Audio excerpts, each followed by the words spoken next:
विधानसभेच्या निवडणुकीतील राष्ट्रवादी काँग्रेस पक्षाच्या दुसरी यादी आम्ही आपल्यासमोर मांडतोय। महाराष्ट्रातले सध्याचं चित्र आपणा सर्वांना माहिती आहे। महाराष्ट्रामध्ये लाडक्या बहिणीला कशा पद्धतीने वागवलं जातं याचं उदाहरण सत्तारूढ पक्षाचे अहमदनगर जिल्ह्यातल्या एका नेत्याने बाळासाहेब थोरात यांच्या कन्येविषयी ज्या पद्धतीने भाषा वापरली, ती भाषा बघितली तर महाराष्ट्रातल्या लाडक्या बहिणींच्याबद्दल यांची मानसिकता काय आहे आणि आमच्या सगळ्या लाडक्या बहिणींना फक्त निवडणुकीपुरतंच गोंजारण्याचं काम ह्या सगळ्यांचं त्यांना बरं वाटावं म्हणून चाललंय। मनात असलेल्या गोष्टी आता ओठावर आलेल्याच आहेत। त्यामुळं बाळासाहेब थोरात यांच्या कन्येच्याबद्दल सुजय विखेंच्या सभेमध्ये त्यांच्या कार्यकर्त्यांनी काढलेले उद्गार हे महाराष्ट्रातल्या लाडक्या बहिणींना डोळे उघडणारे आहेत। हे या भावनेचे भारतीय जनता पक्षाचे आणि सत्तारूढ पक्षाची लोक आहेत, हे आज महाराष्ट्राला त्यानिमित्तानं कळलेलं आहे। अशा अनेक गोष्टी आहेत की ज्यामध्ये महाराष्ट्रातल्या सत्तारूढ पक्षाने योजना जाहीर केलेल्या आहेत, पण योजना जाहीर करत असताना जवळपास अनेक गोष्टी आहेत की ज्या पुढच्या 20 दिवसामध्ये महाराष्ट्रातलं राज्याचं वातावरण प्रचारात ढवळून निघताना या सगळ्या योजनांचा उहापोह आमचे राष्ट्रवादीचे नेते महाराष्ट्रात करतील।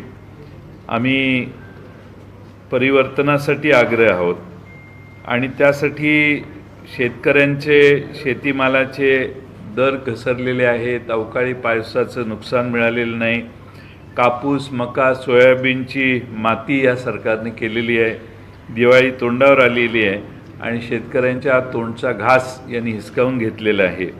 त्याचबरोबर उद्योगपतींच्या फायद्यासाठी हे सरकार काम करतंय। सोयाबीन आणि तेलबिया यांच्या आयातीला उद्योगपतींच्यासाठी त्यांनी परवानगी दिली आणि शेतकऱ्यांचं प्रचंड नुकसान केलं। मी राष्ट्रवादी काँग्रेस पक्षाचे आम्ही सगळे शेतकऱ्याच्या दारात मतं मागण्यासाठी जाणार आहोत, तसंच सत्तारूढ पक्षाचीही लोकं जातील। माझे शेतकऱ्यांचं जे नुकसान झालेलं आहे त्याचा जाब महाराष्ट्रातले शेतकरी सत्तारूढ पक्षाला विचारतील अशी माझी खात्री आहे। नुकसान भरपाई अजून मिळाली नाही, तेही शेतकरी या सरकारला जाब विचारतील। निवडणुका तोंडावर आल्यावर असंख्य निर्णय आचारसंहिता जाहीर होण्याच्या भीतीने सरकारने विचार न करता घेतलेले आहेत, पण सध्याच्या सरकारला मात्र महाराष्ट्रातल्या अडचणीत आलेल्या शेतकऱ्याची काळजी घ्यावीशी वाटलेली नाही। आता सरकारने जाहीर केलेल्या आकडेवारीनुसार महाराष्ट्रात मराठवाड्यामध्ये सर्वाधिक शेतकरी आत्महत्या करत आहेत। जून महिन्यापर्यंत गेल्या वर्षभरात तब्बल 430 शेतकऱ्यांनी मराठवाड्यात आत्महत्या केलेली आहे। ही सरकारची आकडेवारी आहे, माझी स्वतःची नाही आहे। जून महिन्यामध्ये जशी 430 शेतकऱ्यांनी आत्महत्या केली आहे, म्हणजे दिवसाला विविध भागांमध्ये दिवसाला 2 शेतकरी आज आत्महत्या करतायत, मृत्यू होत आहेत। आणि बीड, धाराशिव आणि नांदेड या जिल्ह्यात सर्वाधिक आत्महत्या चालू आहेत। आपण निवडणुकीच्या गडबडीत असल्यामुळे त्या बातम्या कुठं पुढे येत नाहीत, परंतु ही महाराष्ट्रातली परिस्थिती आहे आणि संपूर्ण महाराष्ट्राचा विचार केला तर रोज 9 शेतकरी आत्महत्या करतायत, हे आजचं चित्र दुर्दैवाने आहे। आम्ही मगाशी सांगितलं तसं महिलांना सन्मान देण्याची भाषा हे सरकार करतंय, पण त्यात भाषा कशी आहे आणि महाराष्ट्रातल्या सगळ्या भगिनींचा अपमान करणारी भाषा ही आज सत्तारूढ पक्षाच्या लोकांनी संगमनेरमध्ये त्याचा भाषा वापरलेली आहे। त्याची किंमत महाराष्ट्रातल्या सगळ्या भगिनी या सरकारला मोजायला लावल्याशिवाय राहणार नाहीत असा विश्वास आहे।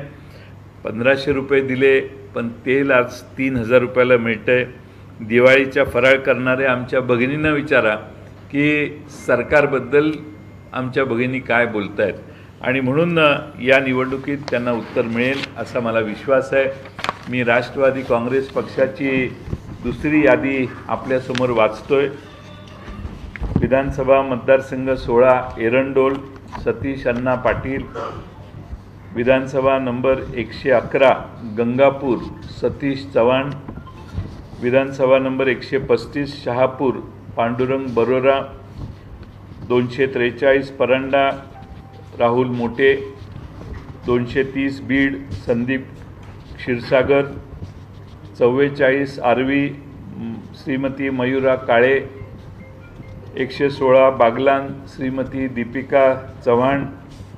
119 येवला माणिकराव शिंदे. 120 सिन्नर उदय सांगळे. 122 दिंडोरी श्रीमती सुनीताताई चारोस्कर. 123 नाशिक पूर्व गणेश गीते. 141 उल्हासनगर ओमी कलानी. 195 जुन्नर सत्यशील शेरकर.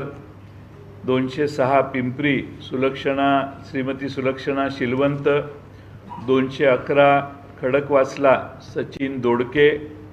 212 पर्वती श्रीमती अश्विनीताई कदम. 216 अकोले श्री अमित भांगरे.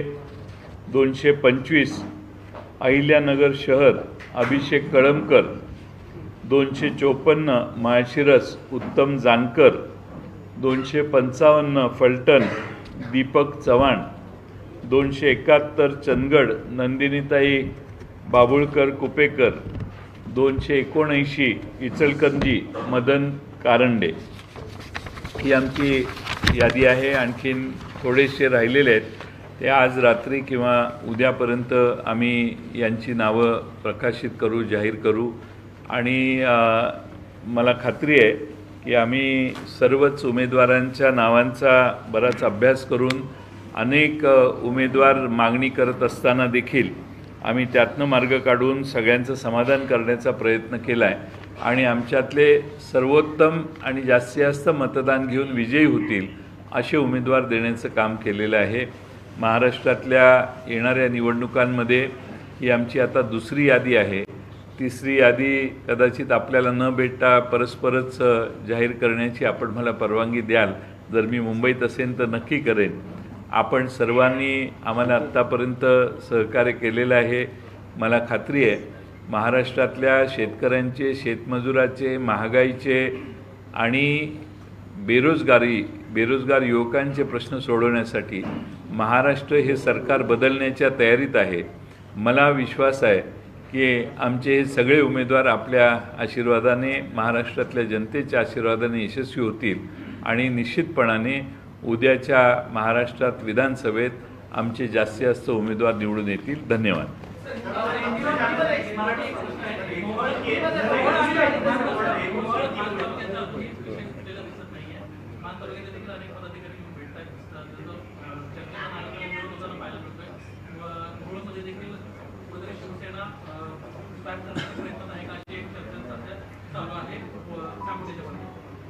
असं काही चर्चा आमच्याशी कोणाची झालेली नाही आणि आम्ही आमच्या उमेदवारांशी जे इच्छुक आहेत त्या सर्वांशी चर्चेची प्रक्रिया चालू आहे.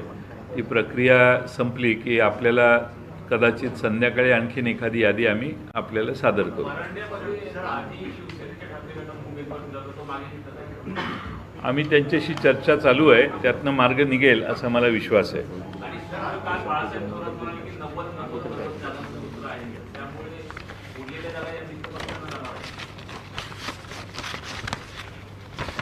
हा, उरलेल्या जागा मित्रपक्षालाच जाणार ना. तुमचे काय युतीला जाणार का असं म्हणताय का?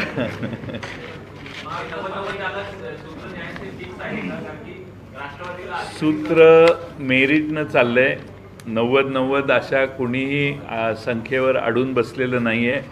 ज्या ठिकाणी ज्यांचा उमेदवार निवडून येईल त्याला प्राधान्य देण्याचं काम आम्ही करतोय.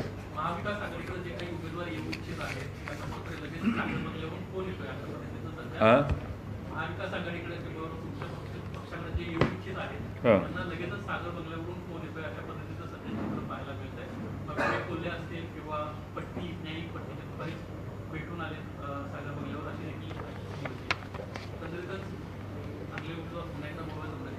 माझं सध्या भारतीय जनता पक्षाचा अभ्यास कमी आहे. तिकडं कोण जाते कोण नाही हे मला माहीत नाही. मला माझ्याकडं कोण येतं आहे याच्यावरच लक्ष द्यायला वेळ मिळत नाही. त्यामुळं ही आपण जादा दिलेली माहितीबद्दल मी आपले आभार.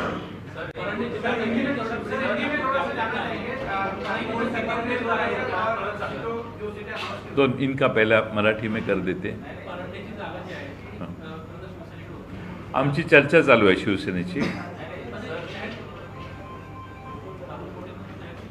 आमची चर्चा झालेली आहे आणि त्या बाबतीत काही त्यांचे शिवसेनेच्या कार्यकर्त्यांची वेगळी मतं आहेत. ती चर्चा करून आम्ही त्यात योग्य तो निर्णय काढू. आपण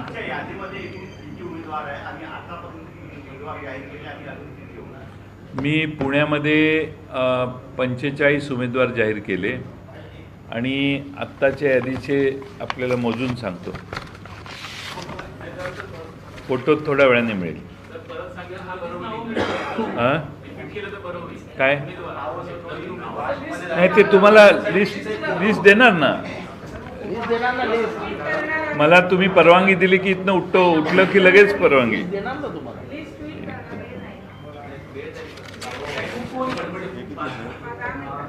लिस्ट तुम्हाला ट्वीट करतो ना 2 मिनिटात. आता 22 नावं आम्ही जाहीर केलेली आहेत. 22 67 नावं जाहीर झालेली आहेत. 45 अधिक 22 आणि त्यानंतर उरलेली नावंही जाहीर लवकर होतील.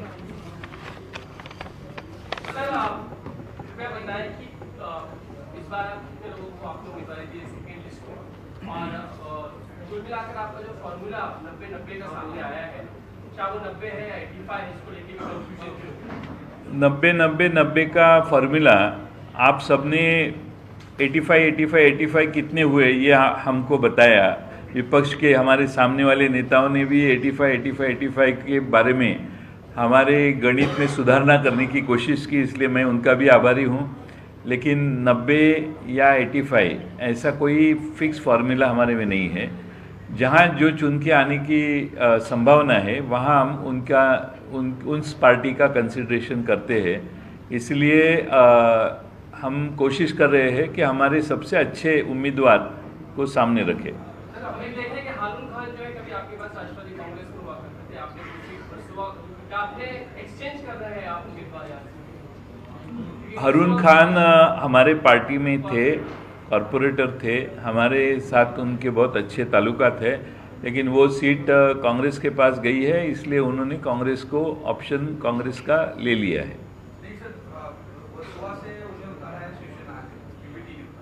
शिवसेना के पास.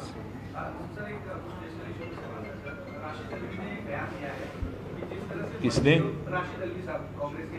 हाँ मस्जिदों को तोड़ा जा रहा है और जिस तरह से स्थिति खराब की जा रही है, ऐसे में ये देश एक तरह से सिविल वॉर की तरफ जा रहा है. बीजेपी सिविल वॉर की तरफ लेके जा रही है.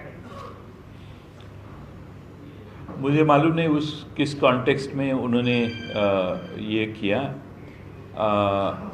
मुझे लगता है महाराष्ट्र में बीच में 1-2 महीने के पहले भाजपा के कुछ लोग एक्सट्रीम लैंग्वेज यूज़ करके लोगों की भावना भड़काने की कोशिश में थे.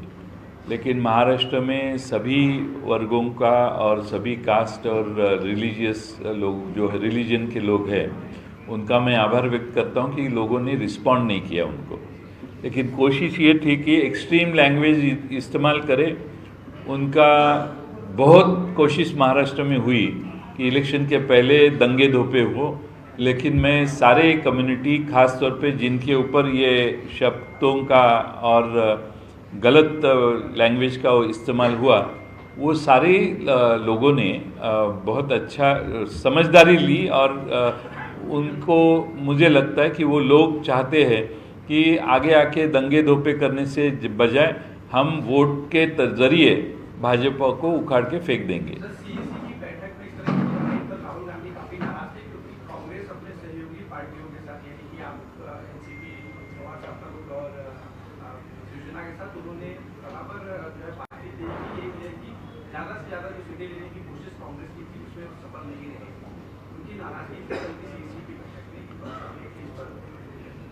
ऐसा है कि मुझे इसमें कोई मालूम नहीं है। कांग्रेस के सारे नेताओं ने पूरी कोशिश की। मैं उनके ऊपर कोई ये नहीं करूँगा, क्योंकि उन्होंने उनकी कोशिश की, लेकिन अलग अलग कॉन्स्टिट्यूंसी की जो परिस्थिति थी उसके हिसाब से निर्णय लिए गए। अनुशक्ति विधानसभा को लेकर इतना जो विलंब चालू है उसके बारे में, क्योंकि हमारे पास 3-4 उम्मीदवार ऐसे हैं कि जो आग्रह कर रहे हैं, इसलिए उनको सबको शांति करके उसमें से एक नाम हम जाहिर करेंगे, क्योंकि हमने नाम जाहिर समाजवादी पार्टी का जो अल्टीमेटम उसको लेकर क्या है, 5 सीट नहीं तो 25 सीट लड़ाएंगे। उनसे बातचीत चालू है, तो अल्टीमेटली हम उनको साथ में लेने ही वाले हैं। लेकिन वो बात ये कह रहे हैं कि हमें बुलावा ही नहीं आ रहा है, हम वेटिंग कर रहे हैं कि बुलाए। हाँ, क्योंकि हमारे सारे जो शिवसेना हो या कांग्रेस हो, कांग्रेस दिल्ली में उनके नेता कांग्रेस के दिल्ली में थे, इसलिए वो बुलावा हम दे नहीं पाए। अभी सब सारे मुंबई में आए हैं। अभी शाम को 5 बजे पवार साहब के साथ कांग्रेस के नेता मिलने वाले हैं, बाला साहेब थोरात, उनसे भी बातचीत होगी, हल निकल जाएगा। अभी काफ़ी देर है, 29 तारीख है last filing of the nomination date.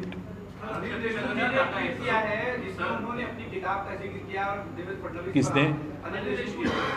Devendra Fadnavis पर आरोप लगाया कि उन्होंने कुछ एफिडेविट करने के लिए कहा था, जिसमें उद्धव ठाकरे को फंसाने की बात की, अनिल परब को, इसके अलावा पार्थ पवार को फंसाने की बात की। इस पर आपकी क्या? ये ट्वीट करने के पहले इन्होंने भाषण में भी बताया है।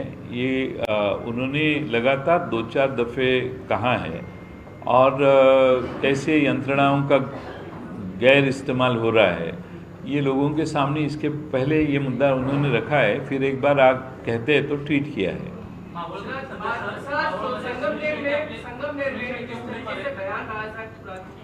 बेटी के बारे में सभा में दिया गया, उसको लेकर काफी रोष और नाराजगी है, उस बारे में क्या कहेंगे? इस तरह के बयान महाराष्ट्र में, जबकि एक और लाडली बहन महाराष्ट्र में लोकसभा के चुनाव के बाद जो भाजपा और उनके मित्र पक्ष है वो हार गए। चुनाव हारने के पहले सारी बहनों को बहुत तकलीफ़ ये लोग देते थे। ये पूरे महाराष्ट्र ने, देश ने देखा है। चुनाव हारने के बाद वो समझदारी से लेने लगे, और उनको समझ में आया कि बहनों को संभालना चाहिए, नहीं तो आने वाले इलेक्शन में पूरे के पूरे हार जाएंगे। इसलिए उन्होंने कुछ निर्णय लिए, लेकिन मन में जो भाषा थी, जो आप ओठों पे आ रही है, जो मन में विचार थे वो ओठों पे आ रहे हैं। हमारे महाराष्ट्र की लाडली बहना के खिलाफ जिस तरह से बयानबाजी ये भाजपा के नेता दे रहे हैं, पूरे महाराष्ट्र की महिला, पूरी महाराष्ट्र की हमारी लाडली बहना बहुत खफा है सरकार के ऊपर। ऐसी भाषा अगर ये इस्तेमाल करते तो इनके 1500 या 15,000 दिए तो भी लोग इनको वोट नहीं देने वाले, क्योंकि बहनाओं के अपमान के हर कोई भी चांस ये लोग छोड़ते नहीं। हमारी लाडली बहनाओं के लिए पैसे दिए तो बहुत उपकार किए, इस हिसाब से हमारे महिलाओं के ऊपर बयानबाजी अगर भाजपा और मित्र पक्ष उनके जो है वो कर रहे हैं, तो मुझे लगता है महाराष्ट्र की लाडली बहना उनको बराबर सबक सिखाएंगी। को लेकर के उम्मीदवारी आप लोगों के पास आने वाली है, ऐसी जानकारी मिल रही है, और क्या आप लोग वहां पर समाजवादी पार्टी से किसी व्यक्ति को उम्मीदवारी के तौर पर ले रहे हैं, या आपका अपना खुद का पार्टी का वर्कर उम्मीदवार? निर्णय होने के बाद आपको समझ में आएगा हमने क्या किया है। कितनी जगहों पर चुनाव लड़ रही है अब तक? वो भी आपको बताएंगे हम। मावळमध्ये महायुतीचा सिच्युएशन उमेदवार आहेत मावळमध्ये, त्या ठिकाणी स्थानिक भाजपच त्यांच्या विरोधात बंड केल्याचं पाहायला मिळतंय। बापू वेगळे त्या ठिकाणी माझ्या माहितीप्रमाणे मावळला सर्व पक्ष एकत्रित आलेले आहेत, आणि आमच्या पक्षाशी संबंधित असणारे सगळ्यांनी त्याच्या बाबतीत बैठका घेतलेल्या आहेत। त्यामुळे मावळचा उमेदवार आम्ही जाहीर केलेला नाही। त्या सगळ्यांची आमच्याकडे एक भूमिका आहे जी आमच्या पक्षाचीच आहे, तर त्यांच्याशी सल्लामसलत करून आम्ही त्या बाबतीत योग्य ते पावलं टाकू। सर, अभी भी जीत को लेकर आप कितनी आश्वस्त हैं? योगेंद्र पवार एक और पहली बार, उसके बाद अजित पवार ने देखो, अभी 67 उम्मीदवारों का नाम मैंने घोषित किया। 67 के 67 चुन के कैसे आते हैं वो देखने का हमारा फर्ज है। हम सारी जगह पे जीतेंगे। महायुति में क्या अभी भी कुछ सीटें ऐसी हैं जिन पर अभी बातचीत चल रही है, या फिर सारी सीटों पर कमीशन हो गया? क्योंकि आज जब शिवसेना ने हम महाविकास आघाड़ी में है सर। महाविकास आघाड़ी में फिर भी शिवसेना यूबीटी ने अभी 3 और उम्मीदवारों की लिस्ट मुंबई की घोषित की है, तो क्या महाविकास आघाड़ी में सब कुछ क्लियर हो गया है, अभी भी कुछ चर्चा बाकी है? नहीं, अभी क्या है, अभी कोई मीटिंग नहीं होने वाली। फ़ोन पे काफ़ी लेन देन चल रही है। फ़ोन पे ये सीट हम, वो सीट हम, उसका डिस्कशन हुआ है और उस हिसाब से आप देखेंगे और भी सीटें जाहिर हो जाएगी। हाँ, बीते दिनों हमने देखा कि सर मुंबई में योगी आदित्यनाथ के पोस्टर लगे थे, बटेंगे तो कटेंगे कैंपेन के साथ। अब इसको लेकर आरएसएस ने बयान दिया है कि उसके समर्थन में नजर आ रहे हैं। तो कह रहे बटेंगे कटेंगे कोई काटने वाली लाइन नहीं है बल्कि जोड़ने वाली लाइन। तो इस बयान को कैसे देखते हैं आप? बटेंगे तो कटेंगे, ये काटने की लाइन है ना। कटेंगे शब्द का भी इस्तेमाल हुआ है और इसके ऊपर भी फिर आप अगर कहते हैं कि ये काटने वाली लाइन नहीं है, तो मुझे लगता है कि महाराष्ट्र की जनता लिखी पढ़ी है और उनको समझता है काटने का इरादा किसका है और किसको काटना और किसको काटना है।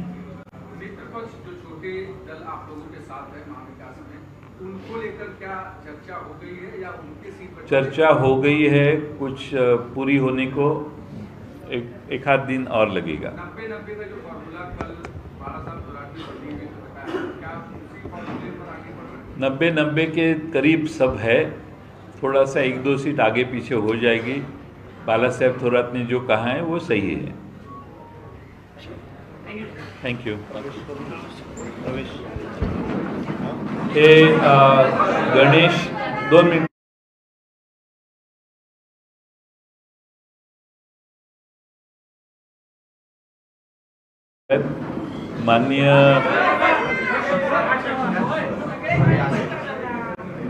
माननीय जितेंद्र आव्हाड साहेब आणि खासदार आमचे अमोल कोल्हे साहेब यांना माझी विनंती आहे की त्यांनी या ठिकाणी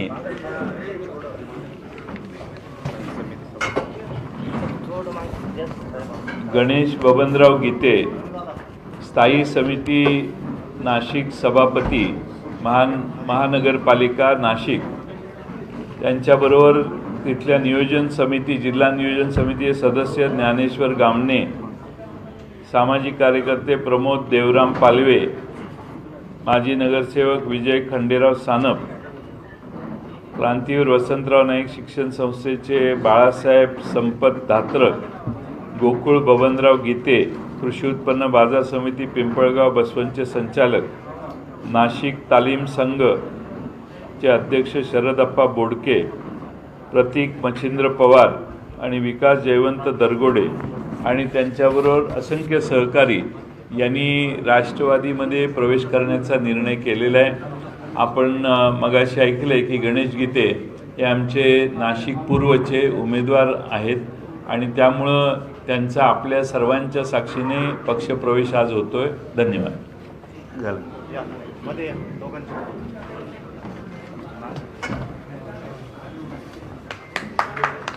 बाकीचे बोलून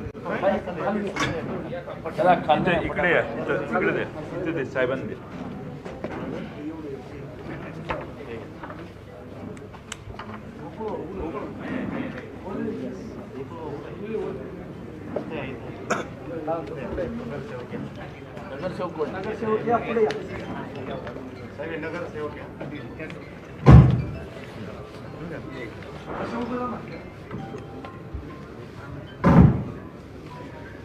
चला गीते साहेब अभिनंदन। अरे माझ्या बसून चहा घेऊ या। आपला माहिती आहे।